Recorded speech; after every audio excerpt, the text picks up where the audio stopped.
Subscribe करें electrical Urdu tutorials channel को और बेल का आइकन दबाइए ताकि आपको मिल सके हमारे अपडेट सबसे पहले। बिस्मिल्लाहिर्रहमानिर्रहीम, अस्सलाम वालेकुम। मैं हूं सिकंदर हैदर और आप देख रहे हैं इलेक्ट्रिकल उर्दू ट्यूटोरियल्स चैनल। दोस्तों, आज की वीडियो में मैं आपको बताने जा रहा हूं एक काउंटर के बारे में। ये आपको ये जो नज़र आ रहा है, ये एक एपेक्स 4 काउंटर है। ये ओटोनिक्स कंपनी का बना हुआ है। अब ये काउंटर हम किस चीज़ के लिए इस्तेमाल करते हैं, इस वीडियो में मैं आपको बताऊंगा। इसकी सेटिंग यहाँ पर कैसे करनी है, ये भी इस वीडियो में मैं आपको बताऊंगा। इसकी वायरिंग के बारे में मैं आपको बताऊंगा। इसके साथ कौन सा सेंसर लगना चाहिए, कौन सा सेंसर लगाना चाहिए, उसके बारे में मैं आपको बताऊंगा। उसके बाद हम इस पर प्रैक्टिकल वीडियो ट्यूटोरियल्स करेंगे। लेकिन इस वीडियो को आप कंप्लीटली वॉच कीजिए ताकि आगे जाके हम जब इस पर कुछ प्रैक्टिकली कनेक्शन करें तो आपको समझ आ जाए कि कैसे मैंने ये कनेक्शन किया हुआ है। अब ये जो काउंटर है, ये हमारे साथ किसी भी चीज़ को काउंट कर सकता है। ये डिपेंड करता है इसकी सेंसर पर। ये अगर ये सेंसर मेटल को डिटेक्ट करता है तो ये मेटल के चीज़ों को यहाँ पर काउंट करेगा। अगर इसके सामने कोई मेटल्स की चीज़ इस तरह हो रही है, यानी ये जा रही है, एक मेटल की चीज़ इसके सामने जा रही है, तो यहाँ पर ये काउंट करेगा कि कितनी चीज़ें चली गई है। उसके बाद अगर इसके साथ कोई प्लास्टिक का डिटेक्टर सेंसर होगा तो ये प्लास्टिक को करेगा। इस तरह अगर ये ह्यूमन बॉडीज़ के लिए अगर आप लगा दें तो ह्यूमन बॉडीज़ कितने चले गए हैं, कितने आए हैं, तो इस तरह ये डिटेक्ट कर सकता है। अब यहाँ पर ये डिटेक्ट करेगा और ये काउंट करेगा, ठीक है। अब ये काउंटर हम इस्तेमाल क्यों करते हैं? मिसाल के तौर पर अगर आपके पास एक 3 फेज़ मोटर है और वो एक ख़ास वक़्त में एक काम कंप्लीट करता है, यानी अगर ये एक 3 फेज़ मोटर्स है और वो चल रहा है, एक ख़ास वक़्त में वो एक मुकाम तक पहुँचता है, तो उसके लिए हम एक टाइमर का भी इस्तेमाल कर सकते हैं। उस टाइमर में हम वो टाइम सेट कर देंगे जितने वक़्त में वो पहुँच सकता है। लेकिन होता यह है कि अगर टाइमर को हम सेट करेंगे तो टाइमर हमारे साथ दो प्रॉब्लम्स आते हैं। एक, अगर हमारी वोल्टेज की कमी हो जाए या हमारा वोल्टेज बढ़ जाए तो या तो हमारा मोटर जो है वो वक्त पर पहुंचने से पहले ऑफ हो जाएगा, या हमारा मोटर वक्त से पहले ही भी वहां पर पहुंच जाएगा। तो हमारा टाइमर वहां पर ये फेल हो जाता है, टाइमर का आइडिया। दूसरी बात यह है, अगर हम यहाँ पर टाइमर में मिसाल के तौर पर 60 सेकंड्स दे देते हैं तो हमारा मोटर ऑन होगा और इस वक्त अगर ये 30 सेकंड कंप्लीट कर देगा और 30 सेकंड के बाद हमारा बिजली चली जाए, तो अगर हम दोबारा ऑन करेंगे तो ये जो टाइमर होता है वो दोबारा से ज़ीरो से काउंट करेगा और 60 तक चला जाएगा। तो हमारा जो मोटर है वो किस मुकाम पर पहुंचने वाला है। इस तरह ये जो हमारे साथ ये काउंटर है, इसमें ये नहीं होता है। इसमें सबसे पहले ये चीज़ है कि इसमें लो वोल्टेज का कोई मसला नहीं होगा। अगर हम इसके साथ लगा देंगे इस सेंसर को तो ये हमारे साथ इस मोटर की वो चक्रों को नाप लेगा, यानी वो कितना घूमा है, उसका रोटर कितना घूमा है या कितने उसकी जो स्पीड है वो चली गई है। तो ये आगे जाके मैं आपको बताऊंगा कि कैसे करना है, लेकिन इस वीडियो में मैं सिर्फ आपको बेसिक समझाने जा रहा हूँ। तो होगा ये कि वो इसको डिटेक्ट करेगा, यहाँ पर ये जो है ना उसको काउंट करेगा। अब यहाँ पर ये जाएगी ये सिग्नल यहाँ पर, तो ये सेंसर की सिग्नल यहाँ पर जाएगी तो ये इसको काउंट करेगा। अब एक मोटर हमारे साथ 30 तक पहुँचने में वो काम कर सकता है, तो हम यहाँ पर 30 काउंट्स दे देंगे। अब मिसाल के तौर पर यहाँ जब ये 30 काउंट्स तक जब तक कंप्लीट नहीं करेगा, ये मोटर को ऑफ नहीं करेगा। दूसरी बात यह है कि इसमें मेमोरी का ऑप्शन है, ये अपने साथ मेमोरी रख सकता है। अगर ये 15 तक या 16 तक काउंट किया इसने और उसके बाद बिजली चली गई, तो बिजली आने के बाद ये दोबारा वहीं से स्टार्ट होगा जहाँ पर स्टॉप हुआ था, यानी वो ज़ीरो से दोबारा स्टार्ट नहीं लेगा। लेकिन अगर हम ज़ीरो से करना चाहते हो तो ज़ीरो से भी कर सकते हैं, यहाँ पर उसके ऑप्शंस मौजूद है। अब आते हैं इसकी सेंसर के बारे में आपको बताता चलूँ। इसके साथ जो भी सेंसर आपने लगाना है या तो एनपीएन लग सकता है या पीएनपी लग सकता है। कुछ इस तरह के मॉडल्स में हमारे साथ दोनों सेंसर काम करते हैं, जिसके लिए यहाँ पर एक स्विच होता है। यहाँ पर स्विच करने के बाद आप यहाँ पर एनपीएन का भी सिलेक्शन कर सकते हैं, पीएनपी का भी। लेकिन इस केस में हमारे साथ इस काउंटर में सिर्फ एनपीएन का ऑप्शन मौजूद है। इसी तरह इसकी सेटिंग्स की बात की जाए तो मैं आपको इसकी सेटिंग दिखा देता हूँ। सिंपल सी सेटिंग है इसकी। यहाँ पर लिखा हुआ है अगर हम इसको पावर ऑन रखेंगे तो हमारे साथ ये रीसेट होगा, यानी मेमोरी रीसेट हो जाएगी।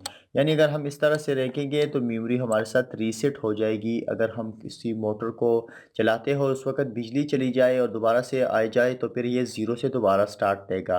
लेकिन अगर हम इसको इस तरह रखेंगे तो ये हमारे साथ मेमोरी को रख पाएगा। इसी तरह हमारे साथ यहाँ पर कुछ मोड्स है एफ, क्यू, एन, आर, जिसको हम आगे जाके वीडियो ट्यूटोरियल्स में प्रैक्टिकली करने वाले हैं। अगर हमें एफ में रखना है तो इन दोनों को रखना है ऑफ, अगर हमने क्यू में रखना है तो हमारे साथ दो वाला बटन है उसको ऑन रखना है, एन में रखना है तो थ्री को ऑन रखना है और आर में रखना है तो हमारे साथ दोनों ऑन होने चाहिए। इसके साथ यहाँ पर इसकी जो काउंटिंग स्पीड है इसको हम बढ़ा सकते हैं, कम कर सकते हैं इस फोर वाले बटन से। उसके बाद हमारे साथ 5, 6, 7 अप के लिए है। अब अप के बारे में आपको मैं बताता चलूँ, ये अप और डाउन दोनों काउंट करता है। अगर आपने एक चीज़ यहाँ पर कुछ काउंट करना है तो 1 से लेकर आप 10 तक भी काउंट कर सकते हैं, और अगर आपने उल्टी काउंटिंग करनी है यानी 10 से लेकर आप 1 तक भी काउंट कर सकते हैं, या 0 से लेकर 10 तक, या 10 से लेकर 0 तक। तो ये हमारे साथ अप काउंटिंग हो गई, हमारे साथ डाउन काउंटिंग हो गई, यानी एक सीधा और एक उल्टा। ठीक है।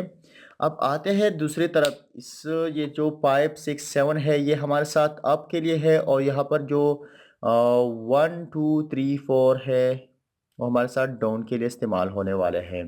अब क्या होगा, अप में क्या होगा, अगर हम यहाँ पर ये 5, 6, 7, 8 को सॉरी 5, 6, 7 को नीचे रखेंगे तो हमारे साथ अगर यहाँ पर हम इससे कोई चीज़ काउंट कर रहे हैं तो उसके सामने अगर एक चीज़ चली जाएगी तो यहाँ पर एक का काउंटिंग हो जाएगा, दो चली जाएगी तो यहाँ पर दो लेकर कर आ जाएगा।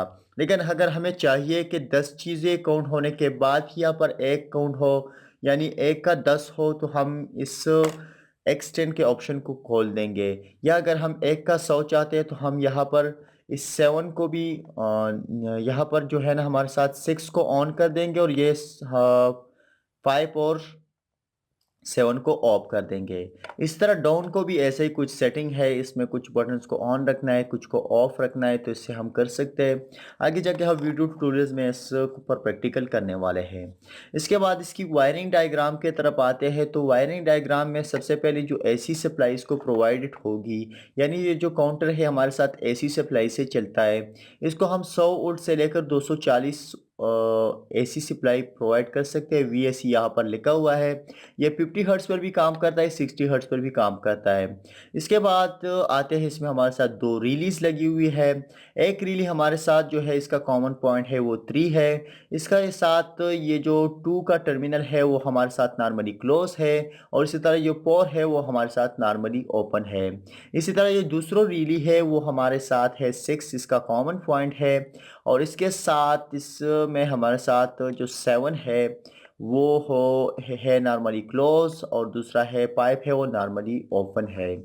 ये तो हो गया इसका रीडी। अब आते हैं इस तरफ, तो हमारे साथ इस सेंसर में क्या होता है, एक तो सेंसिंग के लिए जो वायर होता है वो होता है, उसके साथ हमारे साथ एक 0 वोल्ट होता है, और एक हमारे साथ जो नेगेटिव होता है, एक हमारे साथ होता है पॉजिटिव। तो हमें नेगेटिव भी इसको प्रोवाइड करना है, पॉजिटिव भी प्रोवाइड करना है, उससे एक सेंसिंग वायर भी लेना है। तो यहाँ पर जो नेगेटिव वायर होगा एक सेंसर का, वो हमने नेगेटिव वायर इस 14 में कनेक्ट करना है, जिसके सामने है 0 वोल्ट, यानी नेगेटिव यहाँ पर। उसके साथ हमने क्या करना है, हमने जो पॉजिटिव वायर है वो यहाँ पर कनेक्ट करना है 9 टर्मिनल में, यहाँ पर 12 वोल्ट डीसी सप्लाई है। इसी तरह हम अब अगर हमारा सेंसर है उस पर डिपेंड करता है कि उसकी सेंसिंग जो स्पीड है, काउंटिंग स्पीड है वो कितनी है। तो अगर काउंटिंग स्पीड कम है या ज़्यादा है, अगर ज़्यादा है तो CPU1 भी कर सकते हैं, अगर उससे कम है तो आप CPU2 भी कर सकते हैं। तो अगर आपके पास एक सेंसर है तो आप CPU1 पर भी चेक कीजिए, CPU2 पर भी चेक कीजिए। इसके बाद हम रीसेट के लिए इस 11 ऑप्शन को इस्तेमाल कर सकते हैं, इस 11 टर्मिनल को। यहाँ पर ये सारे टर्मिनल्स नंबर के साथ दी हुई है। इसी तरह ये जो 10 है इसके साथ कोई भी हम कुछ कर नहीं सकते, क्योंकि इसके NPN यहाँ से निकला हुआ यहाँ पर लग चुका है। ठीक है। अब यहाँ पर अगर बात करते हैं तो ये 1, 2, 3 यहाँ पर लिखा हुआ ये 1 है। इसी तरह ये हमारे साथ 8 है, 1, 2, 3, 4, 5, 6, 7, और इस तरह 8, 9, 10, 11, 12, 13, 14, ये 14 टर्मिनल्स हो गए। इसके साथ अगर आप 15, 16, 17, 18 यहाँ पर कुछ भी टर्मिनल्स हमारे साथ अवेलेबल नहीं है, लेकिन कुछ मॉडल्स में ये होते हैं तो इसलिए यहाँ पर ये दिया हुआ है। कुछ मॉडल्स में एनपीएन और पीएनपी का ऑप्शन भी होता है और यहाँ पर एक टाइमर का ऑप्शन भी होता है और उससे हम इसको टाइमर भी कन्वर्ट कर सकते हैं। बहरहाल इसी के साथ ही आज की वीडियो ट्यूटोरियल ख़त्म होती है। आगे जाके मैं इस पर कुछ प्रैक्टिकल्स करने वाला हूँ। उम्मीद रहेगी कि आपको प्रैक्टिकल्स भी बहुत पसंद आएगी और आपको ये वीडियो अगर पसंद आई है तो इसको वीडियो को लाइक और शेयर ज़रूर कीजिए और हमारे यूट्यूब चैनल को ज़रूर सब्सक्राइब कीजिए। इसी के साथ ही अल्लाह हाफ़िज़।